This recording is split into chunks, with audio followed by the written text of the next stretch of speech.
This episode of the Dorking Out Show podcast is brought to you by the Paper Street Soap Company. All natural, handmade soaps. And the letter B. B is for buddy, as in buddy system. Get two buddies to listen to our show. Then you have someone to talk to about how jackassy I am and how smug Chris is. Has he mentioned his Emmy yet? Just wait. He will. Houston, flight is go. Mila, let's go. SPM. Safety contact. From Assignment X, Amalgamated Storytelling, and thesoniashow.com, it's The Dorking Out Show with Christopher Allen Smith and Sonia Mansfield. Welcome to episode 13 of Dorking Out, a podcast for people who like to dork out about stories and the stories and culture that we love. That means movies and TV, books and podcasts, and pretty much everywhere else you find stories that interest you. With me today is my co-host, professional writer and author of The Sonia Show, Sonia Ann Mansfield. Hey there. Hello. With me today is my co-host, Emmy Award-winning filmmaker and nerd author, Christopher Allen Smith. On this week's episode, we talk about who won, who lost, and why we should care about the Primetime Emmy Awards, which were handed out last night. Then we move on to talk about our first bona fide chick flick. That's the third film in the Bridget Jones series, Bridget Jones Baby. It's a poorly named film about a Brazilian man named Foxy Smith who gets a cat named Switchblade. Or maybe it's about Renee Zellweger's character from the first two Bridget Joneses. That would make a lot more sense. We'll find out together. Then we're going to follow up on last week's interview with the crew behind the Prequels Strike Back, a fan's journey, and give our review for Bradley Weatherholt's Star Wars prequel documentary. You're not going to want to miss that. And then our favorite headlines of the week, or in this case, my least favorite headline ever to appear on the show. Plus something that Sonia wants to talk about. What do you want to talk about? I'll save it for the end. Save it for the end. Keep it quiet. I don't know why I asked. All that and more after I interrupt Sonia.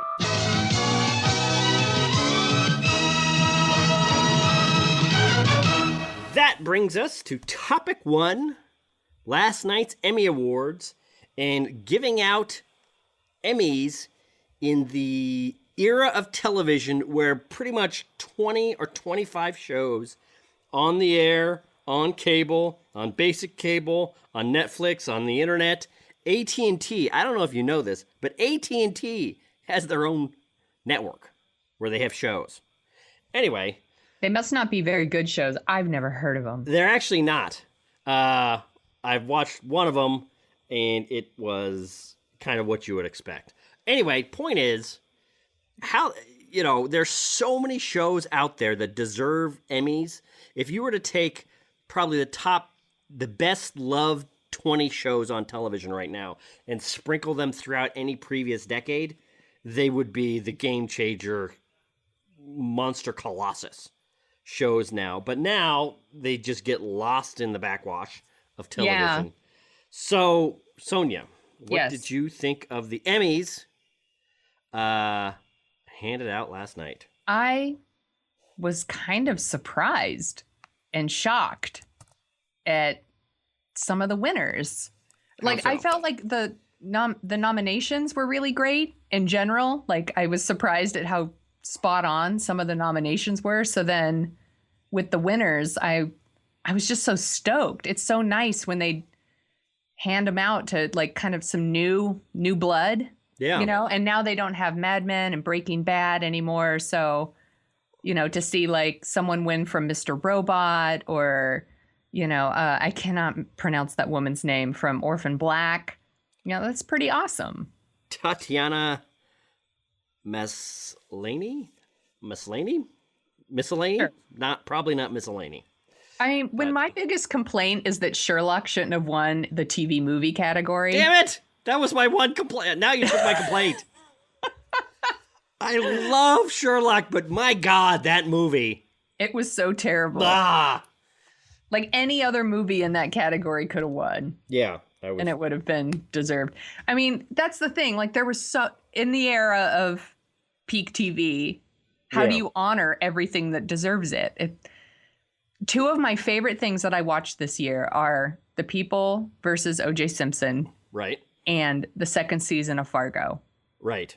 And they're up against each other in everything. And The People versus O.J. swept like every category, and deservedly so. But then, I also would like Fargo to have won something because I thought it was wonderful. Yeah. And that's part of the problem is that there's so much good TV now. And one of the reasons we launched this podcast is to give us an excuse to watch more television and movies. But just because we love these stories so much, and it used to be like way back when, like in the 80s or 90s, it would be like, well, I really like the show, so I'm going to watch it. I really like Star Trek The Next Generation, so I'm going to watch it. I really like Twin Peaks, so I'm going to watch it. I really like, back then it was like L.A. Law or whatever, which is supposedly coming back, by the way, and that's a reboot I could get behind. Anyway, and now it's entirely possible, nay probable, that The Americans is going to complete its entire run of being this amazing show, and I will not even have had a chance to watch it yet. There's so much. I was really happy with what got nominated this year. I was really happy mostly with what won this year, but I have seen, there's a lot of it I haven't seen, and it's kind of ridiculous. And I would feel guilty about it, but frankly, I just can't. Yeah. It's just, there's too much good stuff. There's too much fun stuff. We've talked about it before. Television's like novels now. Yeah. You get to it when you get to it, and it's going to be great when you have the time. Eventually, I'll get back to War and Peace. So one of my big complaints with the Emmys in years past was kind of this rubber stamping. Mm-hmm. So it was like Modern Family's going to win like 4 years in a row. And it's like, it's not really the funniest show on TV. That's ridiculous. Like they just kind of would hand out awards. Right. To the same thing over and over to kind of prove to everybody, like, it's like, why is Homeland in this category? That sort of thing to show like, no, we were right. See, it's nominated again. Yeah. But this year, I felt like the nominees, there was a little bit more variety. But what's funny is still a lot of the wins. Some of those wins were the same people who won last year. Like Game of Thrones won, Veep won, Julia Louis-Dreyfus won. But you can't argue with those. Those are really good shows and good performances, and they deserve to win. So it doesn't feel like rubber stamping. I still think Maggie Smith is in Best Supporting Actress in a Drama for Downton Abbey is kind of rubber stamping, but definitely, yeah. But she is very good in the show. She's good. It's she's just fine, but she's fun like every time. And it's not that I don't know. That Maggie Smith in that performance, it's like the first season or two, it was like, oh, here's a nice surprise. Here's somebody doing something with a pretty small role. Great. But now it's kind of like, well, we're in the habit of liking her. We're in the habit of saying she's this great old dame. We're in the habit of loving her. So we're just, there you go. And the last 3 seasons of that show could have been forgotten. I mean, it's fun, but I mean, when you think about putting it up on that show. Yeah, actually. When you think about putting it up against The People versus O.J. Simpson or Fargo or Better Call Saul, it's not even close. It's not even, it's kind of an embarrassment that she's in that category, let alone wins. Right. What was your favorite award last night? I'm fishing through here. I kind of liked, this is going to be weird. I kind of like what you were saying is Rami Malek winning for Mr. Robot, which I hear is a fantastic performance. Right. Because I have yet to see one episode of that show. Let's see. Yeah, actually, yeah, both the lead actor and lead actress were kind of, I've been hearing about Orphan Black for years. Yeah, me too. I don't know how many people have begged me to watch that show. And talking about how insane her performance is. And it sounds great. But you know what? Actually, that's one thing. Hold on. Kate McKinnon. That one I really liked. That was going to be my pick is probably my favorite. I was really excited to see that. Yeah, it was just kind of it wasn't really out of nowhere because, it's on the show, so you should see it. You should expect it. But it was just like, oh, here's somebody that has hit some new level in her performance. Because my son Dell and I watch a lot of Saturday Night Live, and actually we're going to be doing a show, the first show of October. We're going to be talking about Saturday Night Live. And that's news to me. Well, no, I'm just kidding. I told you before I even started the show. We're doing Saturday Night Live when it comes back. Damn, Mansfield. Anyway, yeah, you're off the show. I probably should have figured out a way to tell you. You won't be around by October, man. That's right. The reason I didn't tell you because it doesn't have anything to do with you, so don't you worry. Pretty little head about it. Anyway, Kate McKinnon she was on Saturday Night Live and she was fun and she was doing stuff, but the last season or two, she's hit another level.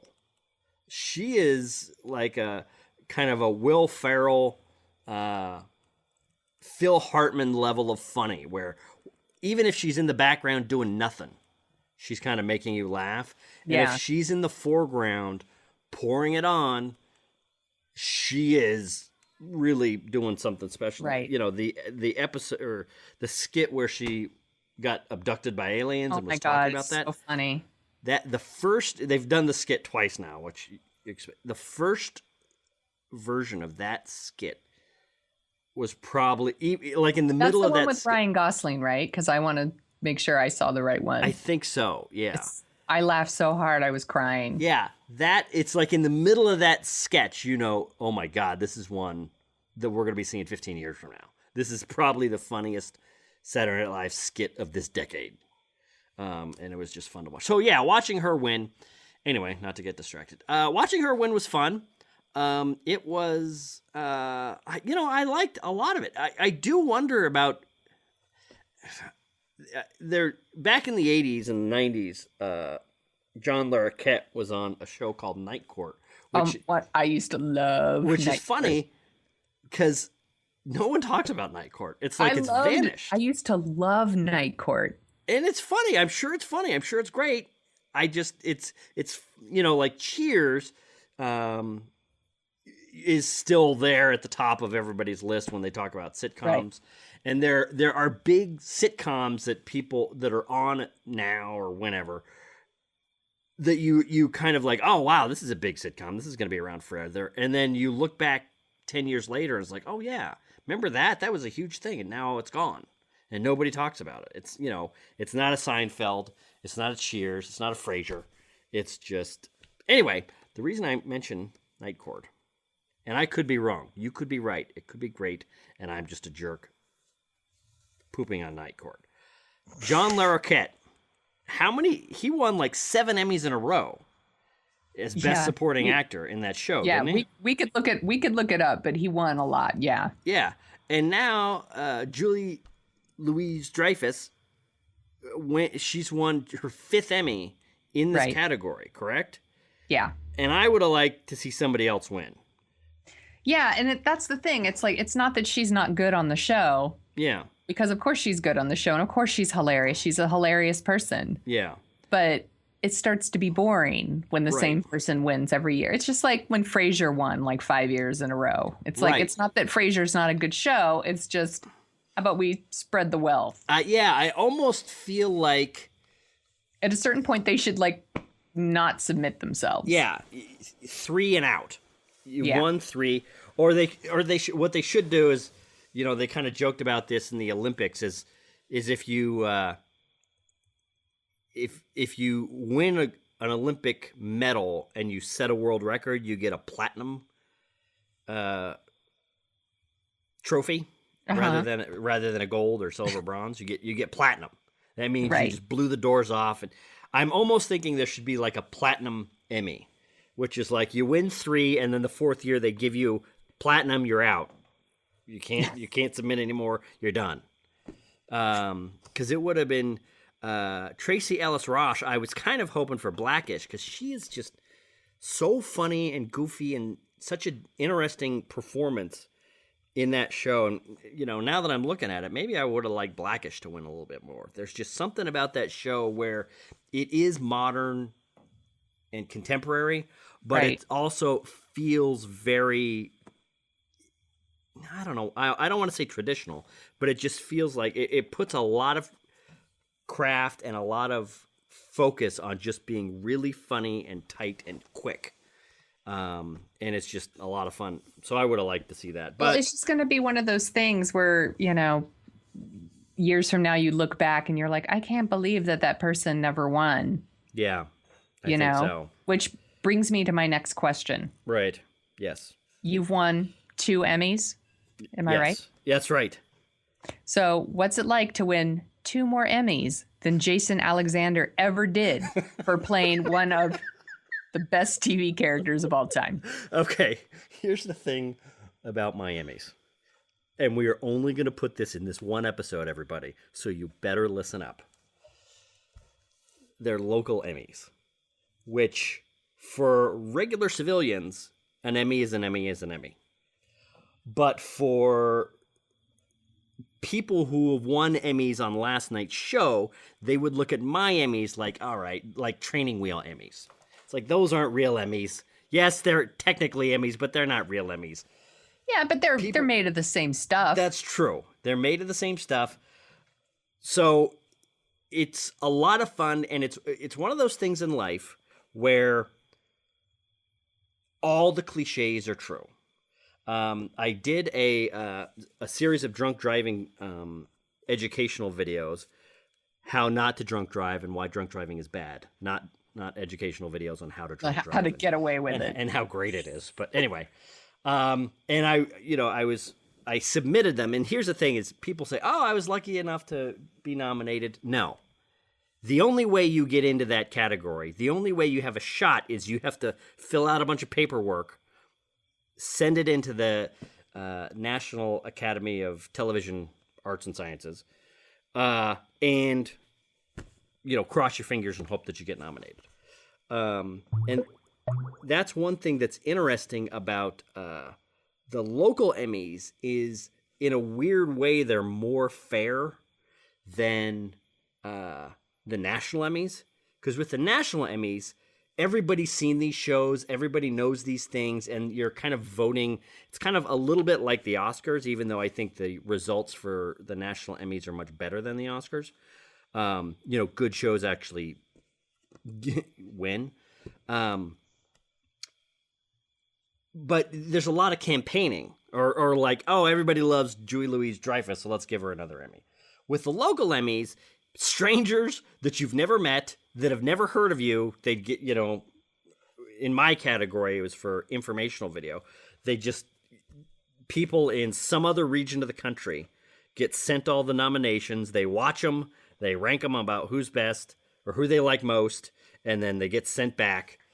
So I've voted on Emmy nominations for other regions of the country, and I have no idea who won. So in that way, the local Emmys are a little bit more fair because it's a little bit kind of more of a blind taste test. But that's the way. There are 2 tiers of the Emmy system. There's the national Emmys, which you have to be broadcast in more than 51% of the country, I think. And you have to be broadcast on some station. There's a bunch of, actually, if you read the rules, there's a bunch of rules. It's got to be in 51% of the country. It's got to be intended for a national audience. It's got to be on between this time and that time. It's got to be on between June 1st of one year and May 31st of the next year. But it's one of those things in life where all the cliches are true. So you get nominated. I got nominated, and I run a video production business as kind of my day job. So I kind of sent out a press release saying, "Hey, look at this. Local man makes good." So the local television station comes and says, "Oh, what's it like?" And before I could even think about it, the words, "It's just an honor to be nominated," were flying out of my mouth. And then it was like, oh, wow, it is. Look at that. What a stereotype you are. Exactly. It's like the most obnoxious stereotype. And then you go and you get your tux and you wait for... That's the thing about the Emmys is they actually did a pretty good job last night at keeping them quick. But that's because 2/3 of the Emmys that they handed out were not on last night's broadcast. Right, they're the Creative Arts Emmys. Yeah, they were the Creative Arts Emmys, which is like Best Animated Show. Like, they give some serious Emmys out. It's not like the Oscars where it's like this technical, sub-technical thing, you know, that they give out. Here, it's, you know, Best Animated Show, Best Director of this, Best, you know. So Archer won Best Animated Show. Oh, okay. I actually didn't know that. Yeah, which was great to see. Excuse me. You know, then they have hairstyling and wow, there's 3 categories for hairstyling. Interactive program, lighting, sound editing. They have an Emmy for casting, by the way. Yes. Anyway, and then so what's it like to go to the Emmys? It's fun. It's kind of nerve-wracking because it's one of those things where if you win, you know that, like, when you die, this is an awful thought. Like, when you die, this is something people are going to mention. Like, your kids are going to mention or whatever. Or it's going to, you know, be on the first paragraph of your obituary, which is strange. It's also kind of nerve-wracking because you think about, one, are you going to win? And there's that nervousness of, oh, this could be really cool. And it is cool to be nominated. And you think about the Jason Alexanders, and you think about all these people that haven't won, and it's strange. Then you think about, oh, I have to get up and give a speech. And you don't want to be the guy that forgot to thank his wife in the speech.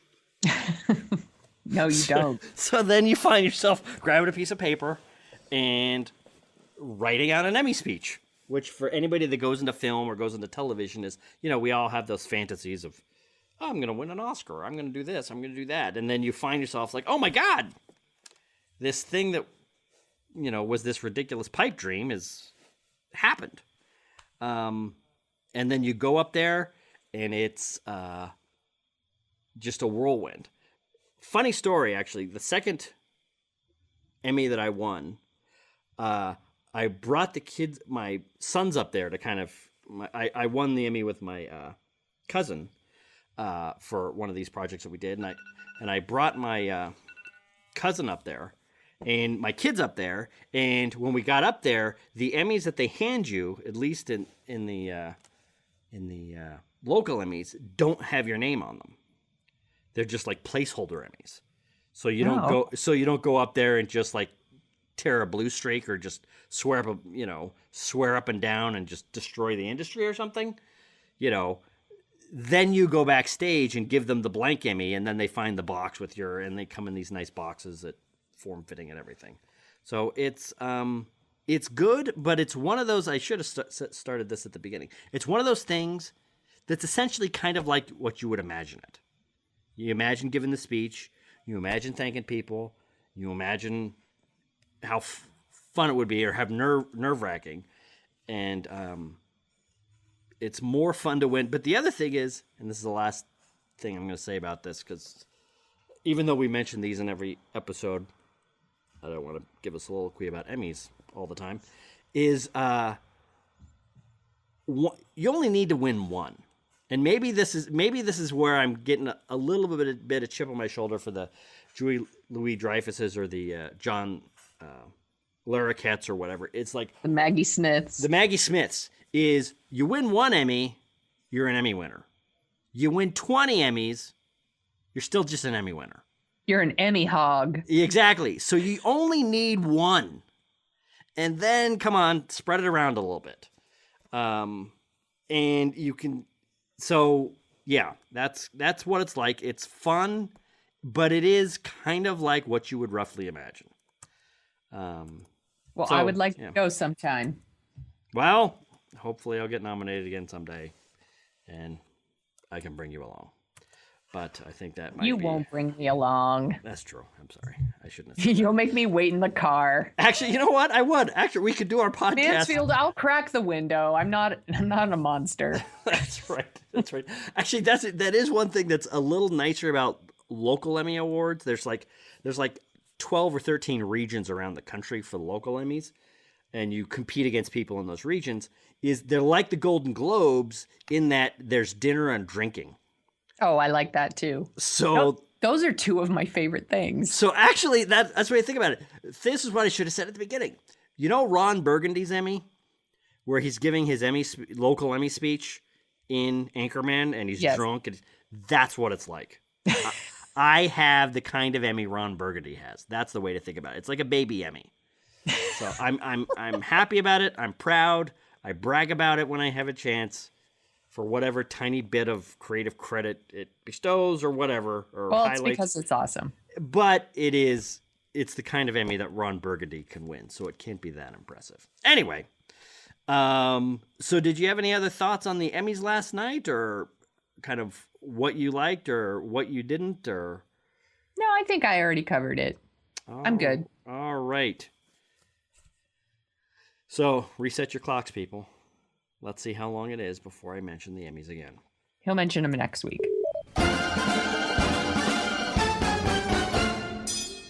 Topic 2, Bridget Jones's Baby, the third movie in what I'm sure is a infamous trilogy.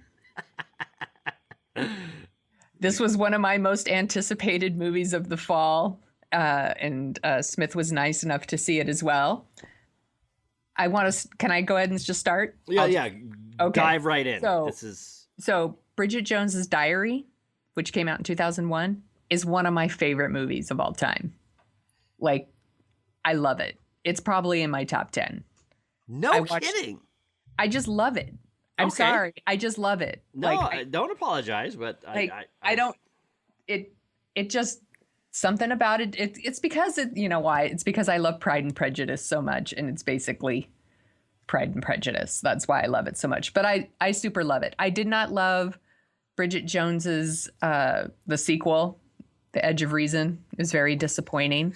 But I feel like Bridget Jones's Baby is quite good. Wait a minute. Did you just call it The Edge of Reason? Isn't that what it was called? I thought it was The Age of Reason. No, I think it was The Edge of Reason. Really? Because that sounds like she's losing her marbles. She was losing her marbles. She maybe might not. It's like, oh my God. It almost sounds like a Shutter Island type thing. It might as well have been. Really? It was not a very good movie. Wow. Maybe I have to see this. I think it's really interesting, actually, that they even made a third one because the second one was not very good. But I really like this one. And one of the things I like about it is, you know, in case you guys don't know what it is about in this one, Bridget Jones is pregnant and she doesn't know who the father is.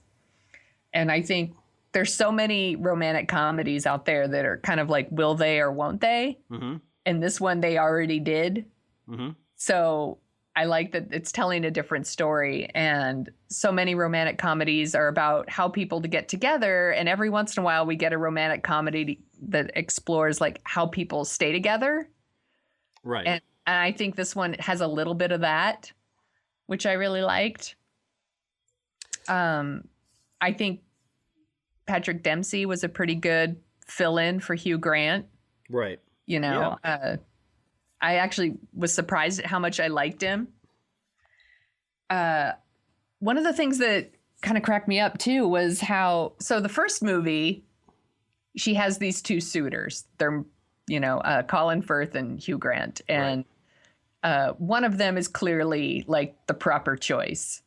Like Hugh Grant is, you know, a dirty dog and Colin Firth is dreamy. And then in this third movie, like, they're both okay. Like, they're both like good guys. They're not terrible, you know, but I would argue that if this was the first movie, I think Patrick Dempsey's character would be the correct choice. Yeah. Yeah. That's, you know. What did you think? Did you like it? Not really. I'm curious to know what you didn't like about it. And I was trying to think about it, because did you like any of the other ones? I kind of liked the first one, but it was kind of forgettable. I do have a soft spot for, like, Notting Hill is one of a kind of a sleeper favorite of mine.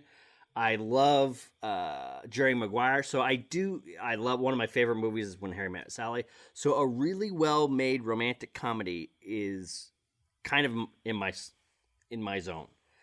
However, there are certain genres that I think that everybody has where they're not their favorite genre.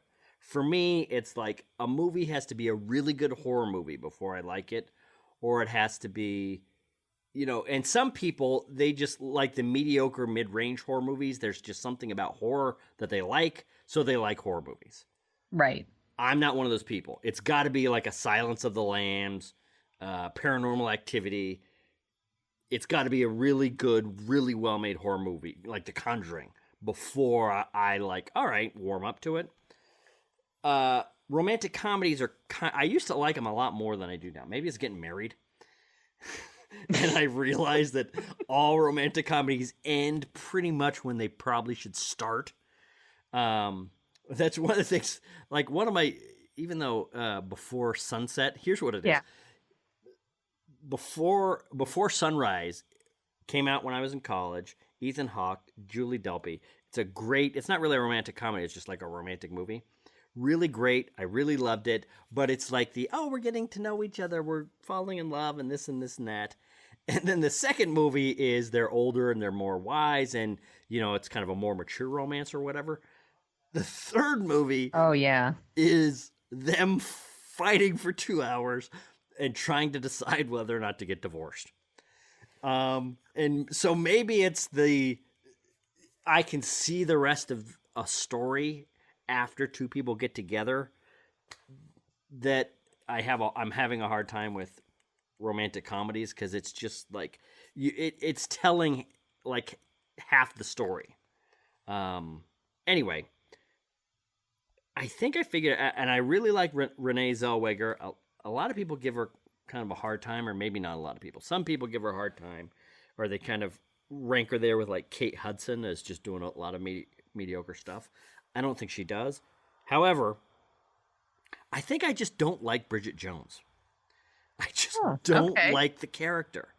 She's one of those characters, and part of me is wondering, is this what it's like for like a female critic to go watch a bunch of Will Ferrell, John C. Reilly movies? Like, is this what it's like for a woman that likes comedies but is not super into bro comedies, having to watch like Step Brothers? Where I really like Step Brothers. What is it about Bridget Jones that you don't like? She's a ditz. Like, she's intentionally. Well, let me step back. In this movie, so she has this romance with Patrick Dempsey's character, and then she has had like a lifetime long on again, off and again relationship with Colin Firth. Yes. So because of circumstances that are conveniently contrived, yes, she has sex with these two dudes, can find out early in the pregnancy who the father is, but she kind of does this kind of, and maybe it's the screenwriting that paints her this way. She kind of has this dumb little immature freak out about the needle. So she doesn't find out. So it's kind of like we have to wait through this whole movie. Yeah, no, that part's kind of dumb. And I agree. There's a moment where she needs to. There's several moments where she needs to talk to these men and discuss the situation with them, but she's kind of a baby about it. And I just, there's one of the threads through comedies, the Judd Apatow era of comedies, is the baby man.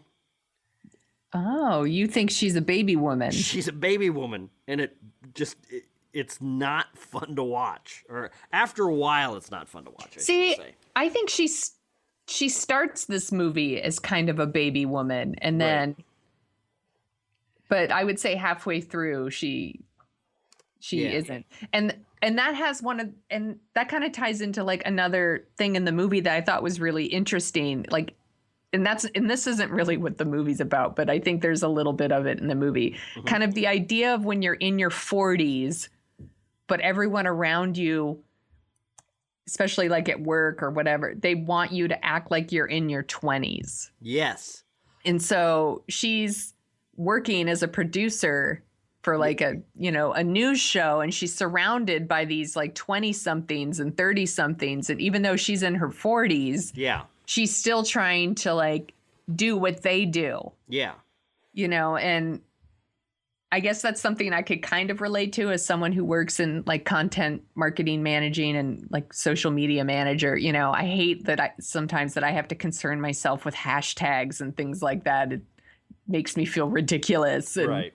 I'm in my 40s and I have to care about these things that, 20-year-olds worry about or something. Right. So I could kind of relate to it. Mm-hmm. But the idea of being in your 40s, but you have to kind of act like you're in your 20s is mm-hmm. kind of what gets her in her situation in the first place. Yeah. Yeah, I get it. And maybe it is the kind of, and maybe I'm just getting to a certain age where I'm kind of comfortable being elderly. But she's, the first half of this movie is kind of like, well, what do the kids do these days? What are the kids into these days? Oh, they're into going to festivals and having sex with people and just hooking up and not caring and whatever. And I don't mean this from a kind of a moralistic point of view, but I mean this from she's just not sure what she wants and not sure who she is. So she's just kind of flailing with the wind. And characters that do that sometimes are just not that fun to watch, I think. And maybe... So there's two things. One, her character just kind of bugs me. Not that I think there's anything wrong with it. It's just not my cup of tea. Two, and I think this is the bigger part, it's the screenwriting that, the contrived screenwriting that bugs me. In that, so she's this producer for this national television show, national news show in Britain. Her and her anchor girlfriend are going to go to this festival and just cut loose and have fun. So she goes there, and she just happens to meet a billionaire. Right. Has sex with him without knowing he's a billionaire. Like this Mark Zuckerberg, Match.com founder type guy.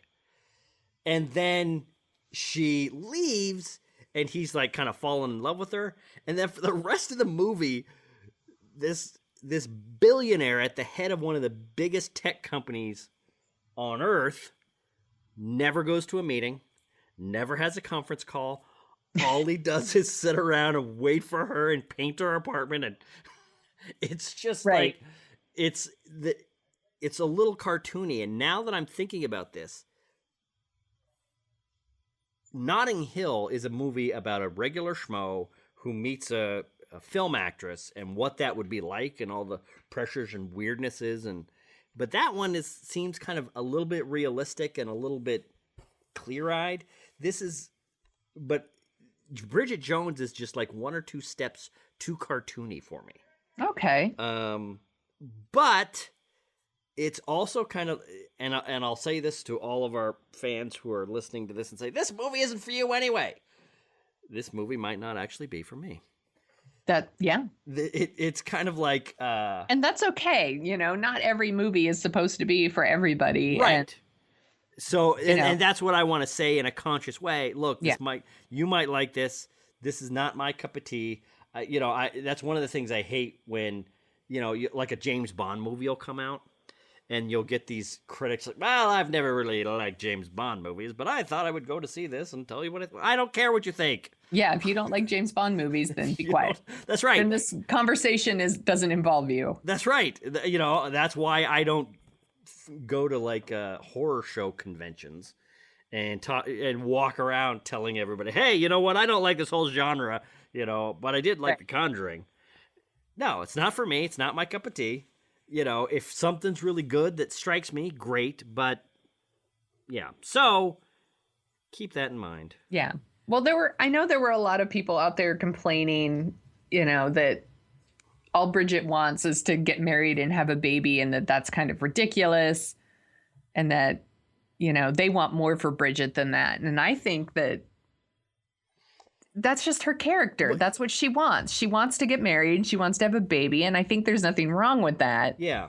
And I think that people who complain about that are people who just don't know the character at all. Right. Well, and I think complaints like that, where you take kind of... They want to push like some sort of weird like feminist agenda on. And that's fun. Like, it's fun. Well, I'm a feminist. Exactly. I get it. But part of being a feminist is that we can choose what we want. Right.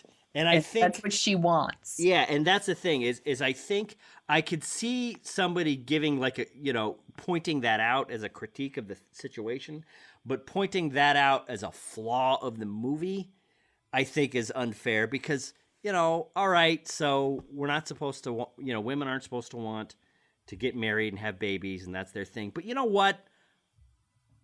And I might get in trouble for saying this, and I'm sorry. I would be willing to bet that the vast majority, or the majority, I wouldn't say the vast majority, the majority of women out there at some point want to get married and want to have a kid. So having a character that wants that as something that they want, I don't think is this kind of somehow failure of its feminist thinking. I just think she's a ditz and she makes women look dumb. Well, I, on the other hand, love Bridget just as she is. Dumbness and all? Yep. I'm sorry. I couldn't resist. I think she's funny, and I like her, and I relate to her. Cool. Maybe, you know what? God, now that I'm thinking about this, now that I'm looking at this in this new way. I think my husband's a little bit more like kind of a Mark Darcy, and I'm kind of a Bridget, so. You are not a Bridget. You are no way. Come on, Sonia. You're much better than a Bridget, especially the Bridget in this movie. I think what it is. That's the nicest thing you've ever said to me. That's right. No, you're not a moron, Sonia. You're not dumb. Come on, Sonia. So Bridget Jones's Baby is in for it. What do you give it? I give it a 5. It's not the worst movie in the world. It's a little too cartoony. It gets a little ridiculous. I want to say I think it's really funny that you gave it a 5 when last week I gave Sully a 5. Actually, you know what? No, wait. I'm sorry. I give it a 4. I meant to give it a 4. No, you can't. No take back. The hell I can't. I give it a 4. In fact, if you keep pushing me, I'm going to give it a 3. No, it's not a 3. It's a 4, 4.5. See, and I thought it was like a 6.5, 7. Well, good. Then you go. There you go, people.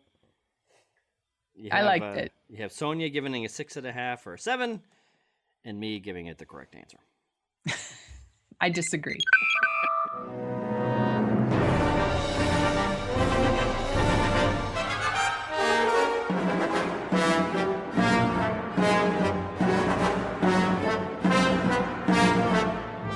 Topic 3, our review of the Prequels Strike Back. Last week, we had Bradley Weatherholt and the crew of the Prequels Strike Back, a fan's journey, on the show to discuss their movie about kind of a new generation and a new way of looking at the much derided Star Wars prequels. One of the interesting threads that came up in that discussion is how the people that were 7, 8, and 9 when the prequels came out, or younger, love the prequels as much, if not more, than the original generation of Star Wars fans loved what is called the classic trilogy. So joining us today for a moment is Harrison Smith, and Sonia is going to be talking about her discussions with her niece, Lucy, about their experiences with the prequels, and then we're going to talk about watching Bradley's movie and what we thought of it. Quickly, Sonia Mansfield, talk to me about Lucy. She's your 8-year-old niece, is that correct? Yes, she's 8 years old, and she has watched all the Star Wars movies multiple times. Right. She's a pretty big fan, and she loves the prequels. They're her favorites. Specifically, Attack of the Clones. No kidding. Which is my least favorite of all the Star Wars movies. She loves it. And by the way, she loves Anakin. Uh-huh. And she loves the love story in Attack of the Clones. That's why she loves it the most. No kidding. Okay.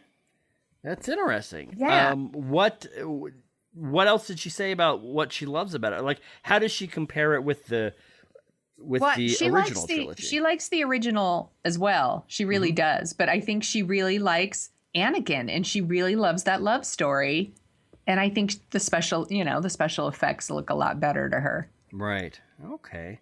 So, also joining us today is Harrison Smith. You might remember him from one of our test shows as our resident Game of Thrones expert. Oh, yeah.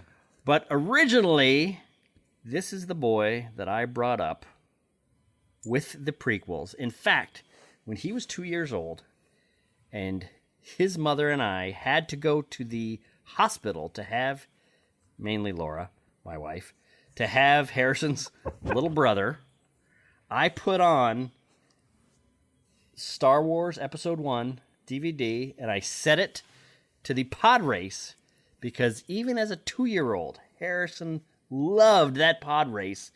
So, Harrison. What's up?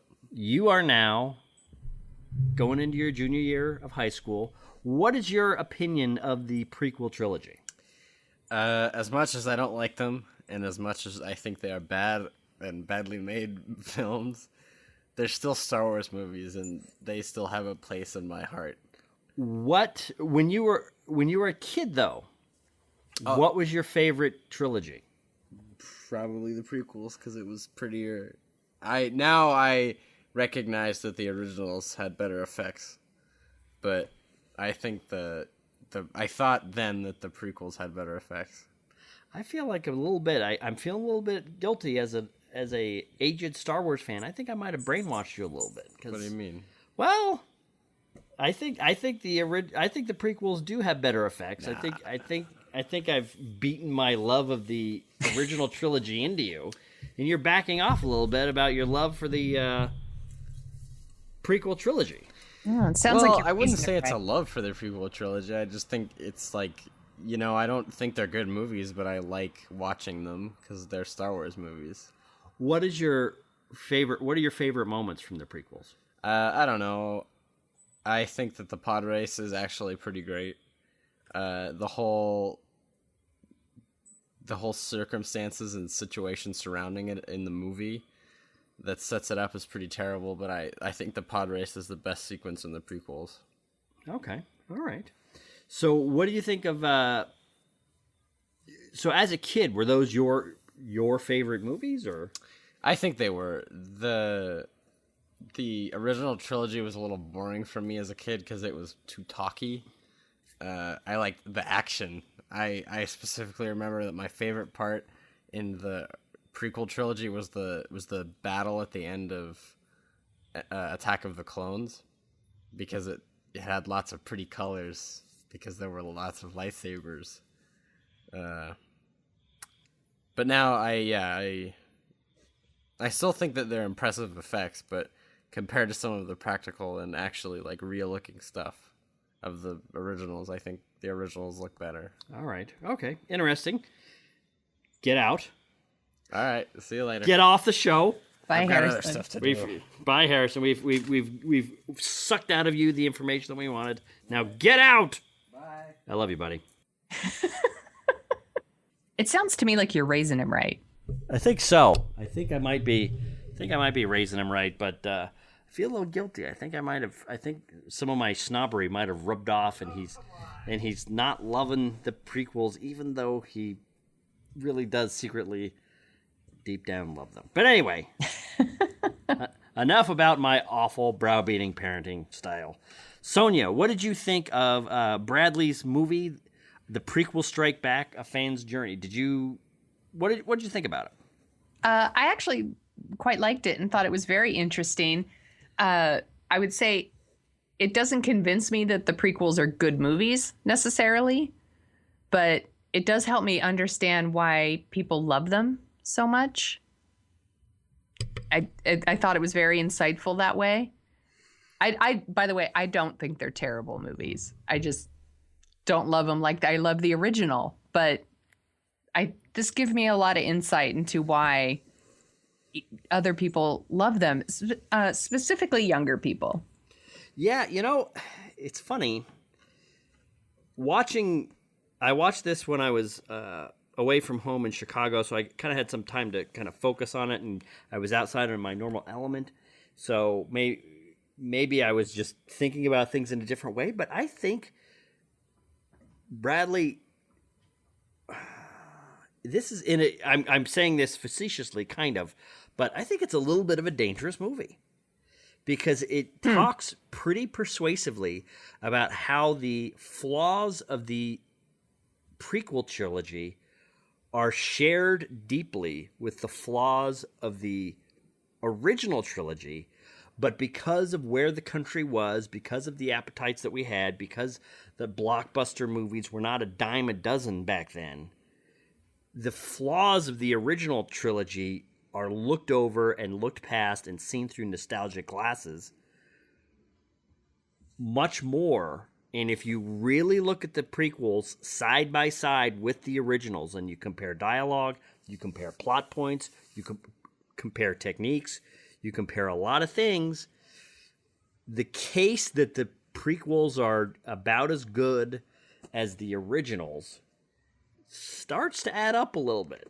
There are classic stick the landing iconic moments in the original trilogy, but I think the anti-nostalgia, I guess, that the prequel generation looks back on the original series, starts to almost equalize the way that these movies are looked at. I mean, I guess I just have my nostalgia glasses on. And I could too, and I do. And the reason that I, as a Star Wars fan, still visit the prequels is not because I love them, is not because they're close to my heart. It's because the greatness that I loved in the original prequels is there in a lot of ways, but it's right buried under or set behind or mixed with a lot of weird flaws or a lot of clunky dialogue or poorly acted scenes. They're still Star Wars movies. Yeah. And they are Star Wars movies. And I think one of the things that's awesome about Star Wars movies is more than 30 years later, we are still talking about Star Wars movies. And 17 years later, after like Phantom Menace, we're still talking about them. Yeah. And I think that's one of the things that's so great about Star Wars. And I have to say, like, I don't really see people doing this with Lord of the Rings and The Hobbit. Right. And by the way, the Hobbit movies were way worse than the Star Wars prequels. Yes. Yeah. Yeah. And that's a topic for another time, perhaps. Yeah, but... no, I agree. And the thing that stepping back, so, we've talked about the Star Wars prequels and sequels and whatever. The thing that I liked about Bradley's movie is it's just a really nice examination of what it means to like a movie, what it means to have a movie close to your heart that you just like. He kind of tells the story in that he liked them as a kid. He didn't really see a difference between the original trilogy and the prequel trilogy. It was all Star Wars. He loved it all. And then as he grew up, he felt, like his movies, the movies that he loved were kind of derided or looked down upon. So he kind of shunned them. And then he, goes back and examines the role of nostalgia, examines the role of, spectacle. And then he also, connects, examines one of the more popular theories on the net of the ring cycle, which is there are echoes from the original trilogy in the prequels and from the prequels into the original trilogy that I think, and he posits the question is it possible that there is a completely different level of sophisticated storytelling going on here that Lucas does, that because it's out of the mainstream of blockbuster filmmaking these days, because it's old-fashioned in a way, that a lot of people just missed. And I think he makes a very compelling case that Lucas is working on a lot of different levels than we're used to, and that, when it comes to a critical appreciation, maybe we should give Lucas a little more due than we have been. I do think that the points he makes in the documentary are really interesting. And Right. I'm like, yes, I can look at them logically and be like, yes, those are excellent points. And that does make sense to me. But it doesn't change necessarily how I feel about the movies. That's it doesn't, true. Not for me anyway. Yeah. Well, But it does help me. It does change the way I feel about why other people love them. yeah. And what's interesting is, And I said this before, I'm gonna say it again. I actually don't hate the prequels. I'm a bit of an apologist. Yeah, I'm an apologist too. I'm very torn on them. There are moments where I think, wow, these are unappreciated classics. And then there are other moments where I think, wow, these are awful. What was I thinking? I feel like there's things you could take from all three of them and put them together and make one really awesome movie. Yeah, and there's the thing that is so fascinating about them is they are damaged movies, but they're like a classic car that's been in kind of a car wreck. It still runs. There's still flashes of brilliance and beautiful machinery, but there's also big gaping scrapes. There's big gouges. Yeah. It's not the beautiful humming machine that we think about in our fantasies, but there's enough there that works that you can't just dismiss them outright. So the way that he discusses that and talks about the flaws, I really appreciated as somebody trying to come to grips with this weird riddle that's kind of hit our generation. And it's trying to understand how, like, when you super love something, but like society's telling you it's terrible and wrong. Right, exactly. Or when you super love something and then you see yourself that it's flawed, and it's, you see it as an adult, the thing that you loved as a kid, what that means, and why we think this flawed, broken, weird story. How many other movies, nobody talks about Twister anymore. Nobody talks about Speed 2. Nobody talks about a lot of these movies from the 90s and 2000s. Nobody talks about The Mummy. But for some reason, the Star Wars movies resonate. And that's actually one thing I think I might have mentioned before is I remember I took Harrison to a Star Wars celebration, the big official Star Wars convention about a year and a half ago. And it was apparent that there were more fans of the prequels there than there were of the originals.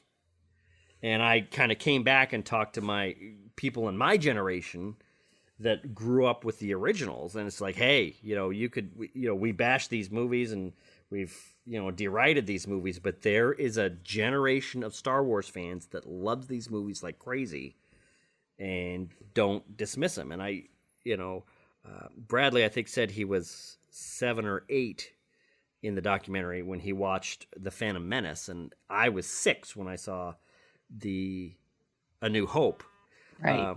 And it was his description of loving that movie and how those movies stuck with him as he grew up is eerily similar to my experience with Star Wars. And then if you go back, here's the thing: is when we think about great moments of Star Trek or Star Wars dialogue, it's mainly the second 2 movies that we talk about. I love you, I know, everything that Yoda says.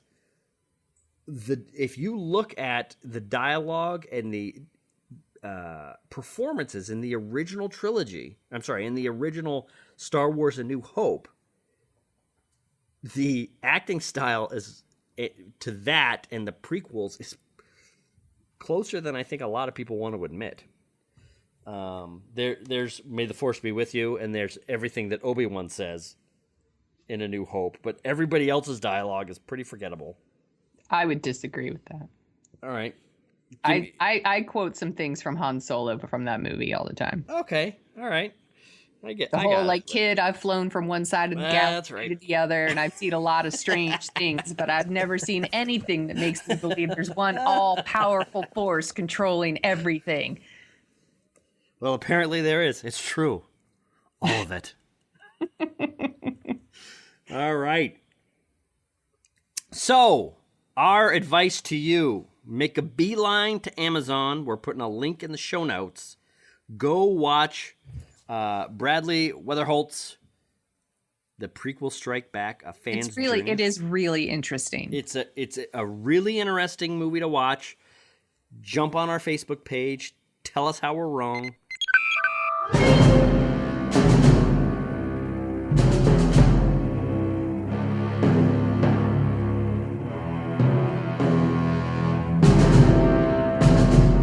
That brings us to our favorite headlines of the week, which is not favorite at all.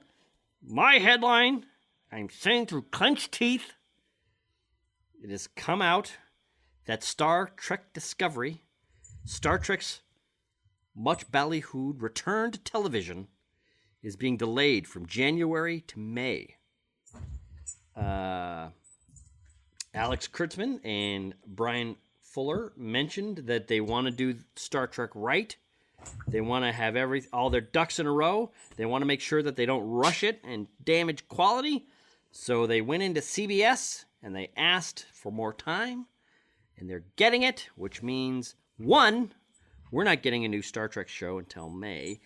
2, you're not getting a Star Trek Dorking Out podcast until and later. That's the real tragedy here. That is the real tragedy. I have plans here, people. You prefer that they wait and do it right instead of rushing?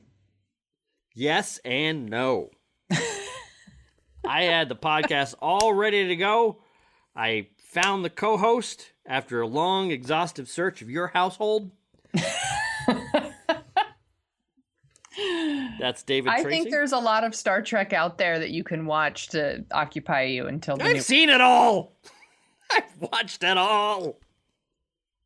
Twice, at least. God, now that I think about it, I think Have you watched Star Trek Babies? What is that?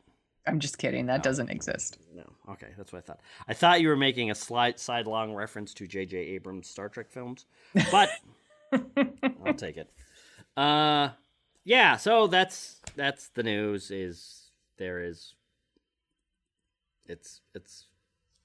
Are you okay? Waiting. I'm fine. Do you need a moment? Maybe. I'm babbling here, so. What is your favorite headline of the So week? my favorite headline came out of the Emmys last night, which is the gentlemen who are currently running the show for Game of Thrones have announced that they will not be participating in any kind of prequel series. Apparently, George R.R. Martin has, thousands of pages of history for his current Game of Thrones books that could be turned into a series. But the two men, I forget their names, have said that if HBO decides to do that, Benioff and Weiss. That's right. If HBO decides to do it, they'll be doing it without them. But George R.R. Martin seems interested. I do not read the Game of Thrones books, but from what I understand, he should be working on his book. Correct? Yeah. Well, so maybe instead of writing all this history, he should be writing his books. Well, that's the thing is people have been saying that ever since the show started. Why are you spending time on the show? Finish the books. Right. I have to say, though, if they did a prequel, I would totally watch it. Oh, yeah. Of course I would watch it. But, my heart is, we discussed this with Mark Altman and Ed Gross when we talked about the history of Star Trek is, with Star Trek, Rick Berman was there through Next Generation, then Deep Space Nine, then Voyager, then Enterprise. Enterprise. I don't know why I said Enterprise. Anyway, if you're there for a long time and you're banging your head creatively against the same wall, after a while you're going to get tired and things are going to slip through. So I'm kind of good on them. Finish Game of Thrones, take your victory lap, and then go do something else. Yeah. You don't need to be. I would love to see a prequel series. That's one of the things that's so magical. There sure are a ton of stories to tell. Yeah, that's the thing, is there are a ton of stories. And, we talk about connected universes with Marvel and Star Wars and DC and all these, on the cinematic level. The first big connected universe was Star Trek. And there is no reason Game of Thrones could not be right there. They could do, spin-off movies. They could do a lot of different interesting things. I would watch them too. All in that universe, and I think it would be great. I am all for more stories, and that's what would be so great about it is, they would not necessarily be wed to the plot points inside George R.R. Martin's main books. Right. So then the people that, even hardcore Song of Ice and Fire fans would be able to watch the show and still be surprised and still be, interested and still be held in suspense, not knowing that the Red Wedding is coming and watching all their friends freak out when everybody's throats get cut. I mean, it would really depend on who they got, though. It would. To run the show. Like, if they get, somebody who's like, I did the Entourage series and now I'm doing Game of Thrones, maybe I'm not as interested. It's about these 4 douchebags. I would watch that. They're out dragon hunting. I would watch that. I would not. You know what? I'm going to get in trouble for this, but I think we should do it. So I watched Entourage, and I liked it, but I realize it's got problems. And I also watched Sex and the City. Yes. But I don't know, I watched Sex and the City. I watched like the first 2 seasons of Entourage. Mm-hmm. And what did you do? To me, what I would like is somebody that's either gay or transitioning. And they feel like they have both of those genders in them. Tell me which one, because to me, they look like basically the same show. It's 4 obnoxious, privileged, snide people living their lives in uber comfort and wealth at the highest level, the most privileged level of the most privileged society on earth, and how awesome their lives are as they trip their way through, and fall ass backwards into money. Oh, I just thought all the guys on Entourage were just awful. That's true. I thought they were just awful people. I don't think the women on Sex and the City were awful people. Okay. I hear you. And I'm not making any judgments. I would be really curious what somebody that is in between those genders and kind of a little bit more even. What we need to do is find a bi guy or a bi girl. Or maybe we could just watch these shows. Yeah. Or maybe we could do maybe we should start asking people like Entourage or Sex and the City and see if it's divided down. Like, is it split right down the middle? Like men will always say Entourage and women will say Sex and the City. See, that's the thing is I think they would. And I think they kind of probably look down on the other one. Like, Sex and the City, blah, whatever. I like Sex and the City. And I like Entourage. But I'm wondering if I kind of have this feeling that there's more going on, more worthwhile than Sex and the City, but probably not as much as Sex and the City fans would like to imagine. And I do just like the thing I liked about Entourage is it's just 4 dudes hanging out. It's that vibe of hanging out with your friends and kind of giving each other crap and messing with each other. Well, I don't like those friends. Well, maybe not. I thought they were really obnoxious. Oh, no doubt. douchey guys. That's the thing. But that's the thing about Friends, is when you're within the group of friends, even though it's obnoxious to people watching outside, to people in the next booth over at the restaurant, to people listening to our podcast. That's right. You're driving them up the wall, but if you're inside the Friends, then it's all kinds of fun. It's just another fun Friday night. But anyway, and on that ridiculous, out of left field, totally meaningless tangent, we're going to wrap up today's show with this tiny last bit of news, because I've got to throw this out there, and then we're out of here. Okay.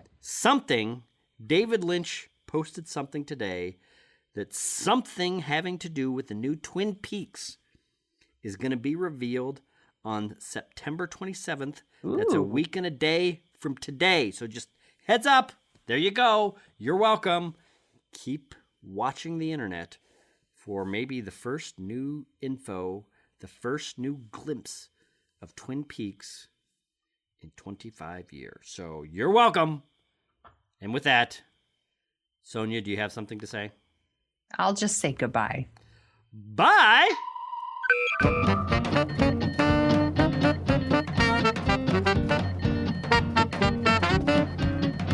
The Dorking Out Show is on Twitter at Dorking Out Show, where you can find Chris at Jet Jurgens and Sonia at The Sonia Show.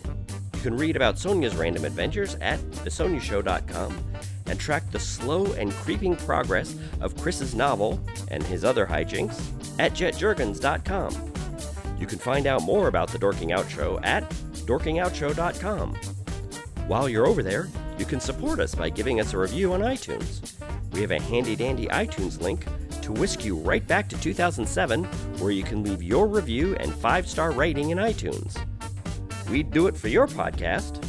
Want to dork out even more? Well, you can sign up for our newsletter, where you'll get all the headlines we use as fuel for the show. That's it for this week. Thanks for listening.